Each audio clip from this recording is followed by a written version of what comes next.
Good evening and welcome to Horizon. I'm Ted Simons. The U.S. Senate Committee on Homeland Security will hold a hearing on border issues next week at Phoenix City Hall. Arizona Senator John McCain will be there, but tonight he's here with us. And Senator McCain, it's always a pleasure to see you. How you doing? Thanks, Ted. Well, nice to see you again. Good to see you back in Arizona as well. These field hearings now on border violence, what's the goal? The goal is to try to get the input from the governors, the attorney generals, the mayors, the sheriffs, the people that are on the front line of this violence, which has spilled over into the United States.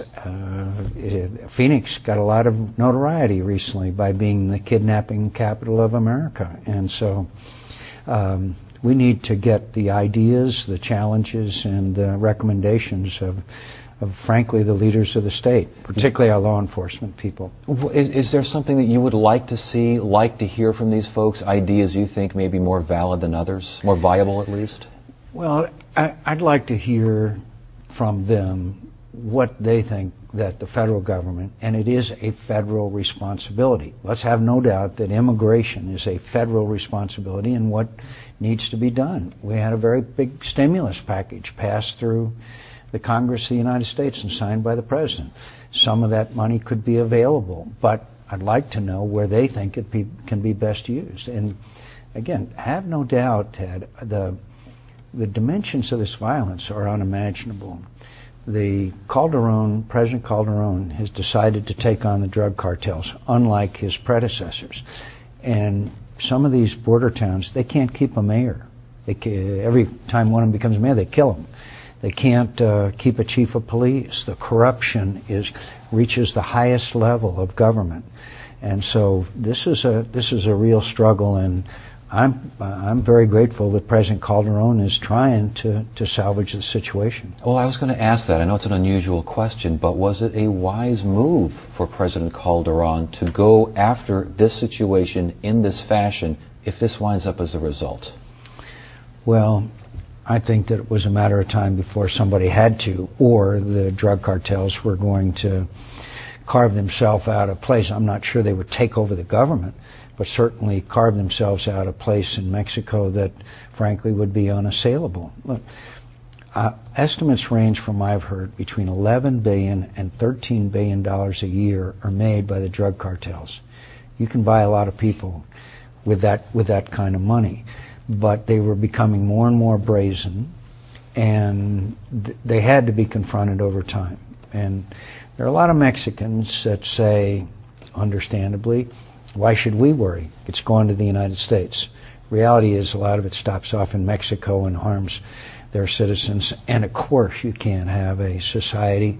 There is some parallels between Mexico and Colombia 10 years ago, when President Uribe came in and decided to take on the FARC. The FARC, the terrorist organization where the drugs start, had safe areas, safe havens. And he said this is intolerable. And Uribe has been largely successful. Still, it goes on. And we have to recognize reality. As long as there's a demand for something, there's going to be a supply of it. Well, you bring that up. Let me just ask you straight out. Is it time for America to look at decriminalizing, going so far as legalizing marijuana? Have we reached that point? I don't think so. And I tell you why. I think that, one, it's harmful, but two, most experts, not all, but most experts I talk to say it's a gateway drug, that marijuana use leads to other hard drug use as well. And the drug cartels aren't making their money off marijuana. They're making their money off of the hard drugs that come through, the cocaine that is produced out of Colombia. So I am not convinced that legalizing marijuana would frankly do any good. And second of all, I think there's strong arguments that marijuana does very significant damage to one. The idea of more National Guard troops on the border, good idea? Good idea. It's a good idea because the three governors, New Mexico, Arizona, and Texas, have all asked for it. And this level of violence, which, a small example, not long ago there was a big fight in Nogales, Sonora, between drug cartels and also the Nogales police and the Army. At one point, the Nogales authorities called over and said, "Can we have some ammunition from you?" I mean, how long is it before some of these people in this fight cross over the border? And anyway, so I think that there's very little doubt that it's in our interest, and we are. I could just say there's a thing called a Merida Initiative. $400 million the United States is spending, and we are getting close cooperation from Mexico. But corruption exists from the lowest level to virtually the highest level. Life is anecdotal and things are anecdotal. I think it was about a year ago, the second highest enforcement guy in Mexico lived anonymously in an apartment in Mexico City. Came home one night, a guy was there waiting for him, shot him in the head 8 times, and the guy that did it had the keys to his apartment. I mean, that's how much his penetration of corruption has been. That almost suggests that Mexico could be heading toward a failed state. Do you see that as a real possibility? I don't think so. I just don't think so. I think there's too many good people in Mexico. I think they realize what happens if the cartels... These cartels... I guess it was Tijuana, I'm not sure which town, it might have been Nuevo Laredo. They cut off somebody's head and hang their body from the overpass. I mean, this is a group of people that know no bounds of barbaric behavior. So I think the people of Mexico will rally behind the president. But also a little straight talk. President Calderon's popularity has gone down with the Mexican people because they see all this violence and they don't like it, and understandably. How do you see the dynamic between this kind of violence, drug cartel violence, and what we saw, although we haven't heard much about it since the economy went south, the illegal immigrant problem in Arizona, or the situation, how do they play against each other? Drug people are also involved in smuggling of individuals too. And there are many cases of abuse of them and holding them captive. We see it in Phoenix, Arizona, holding them captive, seeking more ransom, demanding more ransom money, etc. So there is an intermingling of the coyotes as well as the transporting drugs. So there is that connection. Can illegal immigration reform, which again, when the economy's not so hot, we don't seem to hear so much about this. The economy is going to get better eventually. Yes. Will this return to be a major issue? And are you going to take a lead in this issue again, or do you feel like you got burned last time you took a lead on this? I have to be involved for the good of the state. But right now, border security and in the future has got to be the #1 priority. Again, because of the drug cartels and the violence. So we have to secure the borders, and we can.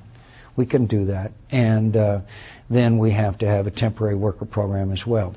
I was very disappointed to see today news reports that the unions, the AFL-CIO and the Service Employees Union and others have proposed not having a temporary worker program. We have to have a temporary legal worker program. And I can't be part of any effort that does not have a temporary worker program as part of it, where someone comes and works and then goes back to the country that they came from for a job that the employer has proven that he can't fill with an American. But real quickly, do you feel like you paid a price for taking the position you took? Sure, but I pay a price for a lot of things, Ted. You know, you got to be in the arena. My hero, Teddy Roosevelt, said, "Get in the arena." I'm glad I ran for president, even though it was a hard 3 or 4 years, and really. And you got to be in the arena, and that's what we're here for. Did you learn some things?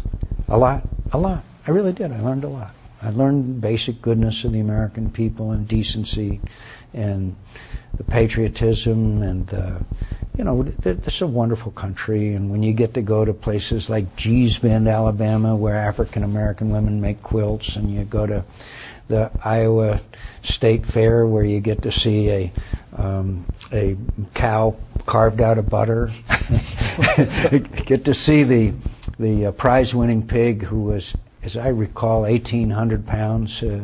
As I recall, I think it was 1,300 pounds. Big enough. Big Red. Yeah. Big Red was his name. Yeah.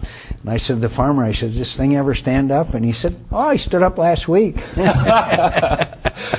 Yeah, I don't want to get too much into the election because sure. that's water under the bridge. But I was kind of wondering, as time passes and you sit back and you have time to reflect and think, well, what do you think of the whole thing? I mean, it was a great experience and a great honor. And to look back either in anger or saying we should have done this or we should have done that, that's just intellectual foolishness. But we did the best we could.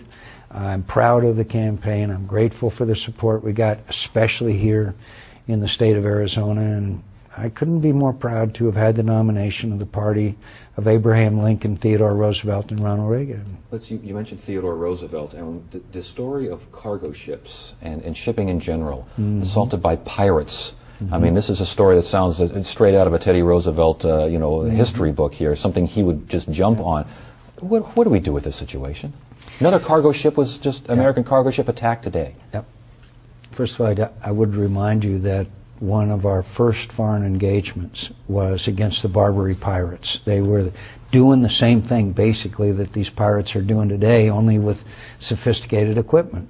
And, by the way, Thomas Jefferson sent in some American ships into the nest of these Barbary pirates, and we beat them. But we have to not only have a greater presence, greater use of technology, but cooperation from our friends. There's a lot of other countries whose ships go through there and goods and services go through there. And we may have to identify certain areas where we know that these groups are headquartered and hang out. They have to go ashore. They go ashore someplace.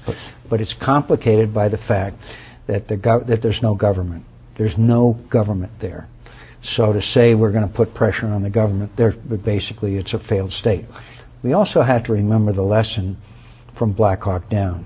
You might remember we went in as a peacekeeping organization. We turned into peacemaking. It's a great movie, by the way. We had helicopters shot down, and American public opinion said, get out of there. So we got to be careful about that.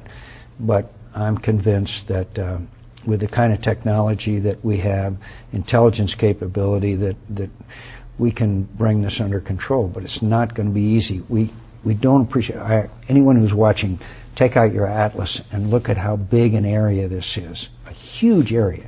And that's why we're going to need other nations helping us out as well. Continuing with defense issues, Secretary Gates has some ideas on transforming the military, transforming weapons systems and military acquisitions as such. Your thoughts on his ideas? He's right. He's right. I don't agree with him on missile defense. I think we still need to pursue that, as expensive as it is. But we've had obscene cost overruns on weapons systems. In the billions of dollars and billions of dollars. We don't have fixed cost contracts. We have these cost plus contracts. And the spending, we wanted to build a small ship called a littoral combat ship, and it was supposed to cost, I think, $105 million. At $400 million, we stopped building it. It was never completed. I mean, the cost overruns have been incredible, and we have to get those cost overruns under control. Also, we have to spend more money on systems that meet today's threat. Now, a big cruiser is not be very effective against these pirates. A small ship that can go in and really get close to these people and have the kind of technological capabilities is probably far more effective. That's what Gates is talking about, too. And yet, his critics, and most of them are Republicans, are saying that this is a cut in defense, they're not accenting defense anymore, it's going to hurt our defensive capabilities, A, and B, that we do need all this, everything Northrop Grumman makes and Lockheed makes, we do need these systems. We need some of the systems, but we need them at the cost that they say they're going to cost. But there's also weapons systems that are not as necessary as others. For example, and the big fight is over this plane called the F-22. They make parts all over America. Okay, Gates wants to spend money on the F-35, which is a joint strike fighter. In other words, for all the services, and he wants to spend more money than we are spending on the F-22. But he wants it on the next generation of aircraft. Now, next year, he's asking for an increase in defense spending, and the government is. It's on the 10-year budget that they're saying a decrease in defense spending. We can't do that. We can't do that. Their budgetary gimmicks are that they're planning on us being completely out of Iraq and Afghanistan. As I understand their budget, well, that's just not possible. So we can't afford to cut defense spending, but we can reduce and eliminate the waste and mismanagement and focus on the weapon systems we need. Real quickly, another part of the world, North Korea, send up a missile, UN condemns, Security Council condemns, they walk out of the six-party talks. I mean, first of all, you can't be surprised, but secondly, what do you do? You understand that there's only one nation in the world that really has influence over North Korea, and that's China.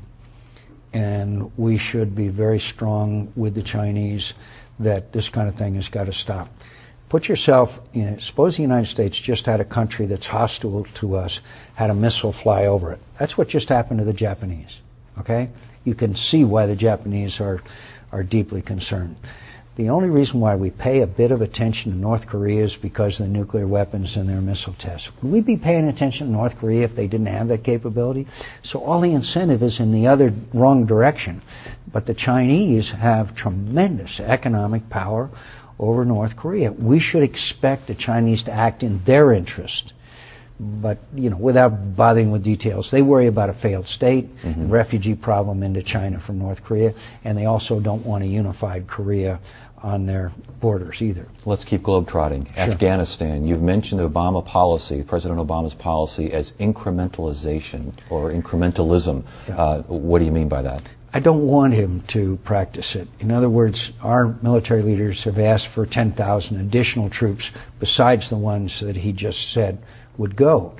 Why not say, okay, they're going to go. Now it's going to take a year or so before they do, but say it now rather than 6 or 9 months from now when, by the way, it's going to get tougher in Afghanistan before it gets better. Just a fact. When things are tougher, and it'll be more controversial. Why not make the commitment now? That's what I would have liked the president to do. And by the way, I support the strategy and the one that's supported by the president as well. I was going to say, there are some on his left who are saying, just get out now. They see the president and those to his right, people like you, wanting full-out war there as opposed to just getting out of a miserable, non-winnable situation.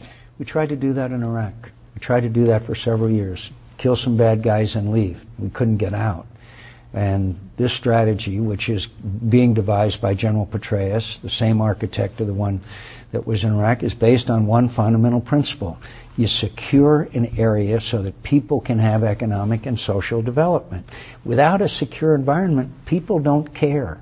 They'll turn to bad guys. They'll do anything to have a secure environment. And that's basically what we're going to try to do as we move into South Afghanistan. Of course, it's complicated by Pakistan. Of course, it's complicated by other factors.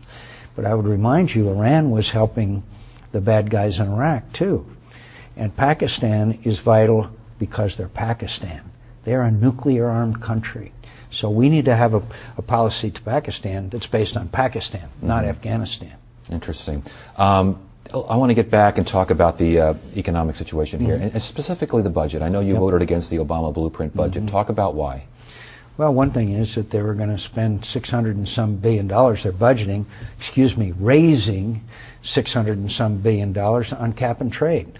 I'm a believer in cap and trade, but not to raise hundreds of billions of dollars and lay it on the backs of the industries in America.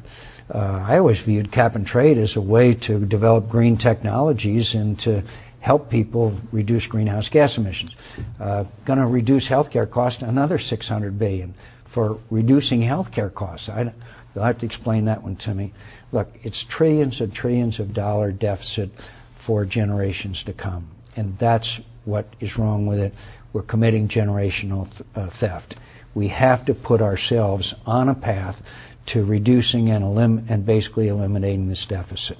Some say generational theft. Others say that is an investment for the future and to future generations. You would respond? Sometime, Ted, I'd like you to have David Walker, the former head of the General Government Accountability Office, most any economist will tell you, the path we're on with the entitlement program, Social Security and Medicare, and the spending is, quote, unsustainable. It's unsustainable.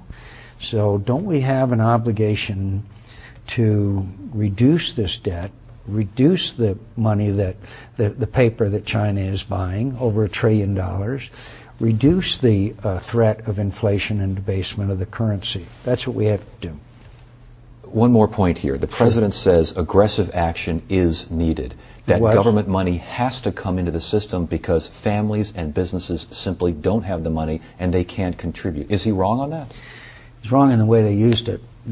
We had a stimulus package also, but it was $400 billion, and it was with shovel-ready projects, and it was with tax cuts. The problem with the President's plan is, in my view, is the heart of the problem is the home values. Home values plummeted, and that was the catalyst that started this conflagration. We should have gone in, bought up mortgages of people who are primary residents, who their home is their primary residence, and give them back a mortgage they can afford to pay. It was the plummeting home values that started this. It'll be the stabilization of home values that ends it. Instead, we are now in the business of firing heads of corporations. We replaced the head of GM. We've given $13 billion to General Motors, and they're still going to go into a pre-structured bankruptcy. How do I go down the street here and say to the small business person that's unable to make it, that can't get credit, say, you're too small to save, but these other people, like General Motors, are too big to fail?